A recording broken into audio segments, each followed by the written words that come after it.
गोंंदवलेकर महाराजांचं आजचं प्रवचन 21 जानेवारी. नामाचा अनुभव. नामाचा अनुभव कोणता? नामाचा अनुभव नामाव्यतिरिक्त दुसऱ्या कशात पाहू नये, म्हणजे नामापासून दुसरे काही मिळवायचे आहे ही कल्पनाच नसावी.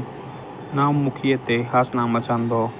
ज्या प्रमाणात आपल्या हातून नामस्मरण घडले त्या प्रमाणात आपल्या नामाचा अनुभव आला असे समजावे. अखंड नामस्मरण टिकले की पुरा अनुभव आला. नामस्मरण करता करता चित्त एकाग्र होते. ध्येयबुद्धी विसरून नाम घेणे हेच निर्गुण होणे आहे. मी कोण आहे हे कसे ओळखावे?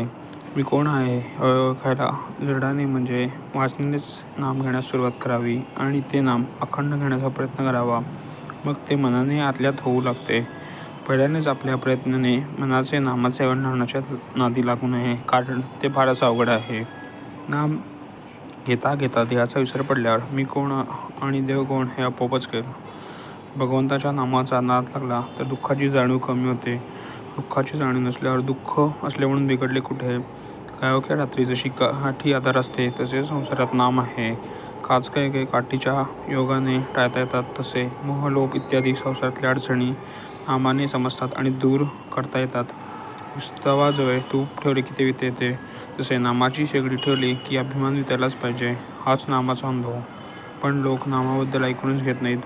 जर कोणी ऐकून घेतले तर ते बिंबवून घेत नाहीत, त्याचे मनन करत नाहीत आणि मनन करून ज्यांना ते पटते ते पटत असूनही नाम घेत नाहीत. अडचणी असल्या तरी नाम घेता येते, म्हणून नामस्मरण न करण्याबद्दल सबबही सांगू नका. सबब सांगितली की त्यापासून लबाडी उत्पन्न होते. लबाडीतून आळस उत्पन्न होतो आणि आळसाने सर्वनाश होतो. आपण रोज उठल्यावर भगवंताचे स्मरण करण्याचा नियम ठेवावा. स्नान वगैरे गोष्टी झाल्या तर कराव्याच, पण त्याच्यापासून अडून बसू नये.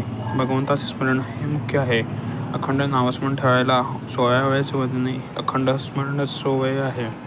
उपासना कोणती असली तरी नामाशिवाय ती पचनी पडत नाही.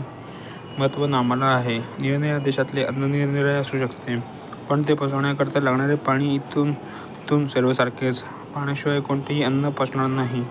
त्याप्रमाणे उपासनरूपी अन्नाला पचवण्यासाठी नामरूपी पाण्याची जरुरी आहे. म्हणून नामाला महत्त्व देऊन ते सतत घेण्याचा अभ्यास करावा. कसाही प्रसंग आला तरी नामस्मरण सोडू नका. त्यातून परमात्मा हात देईल. नाम घ्यायला स्वतःची आडकाठी असते, ती दूर केली तर नामाचा अनुभव आल्यापासून होणार नाही. श्रीराम जय राम, जय जय राम.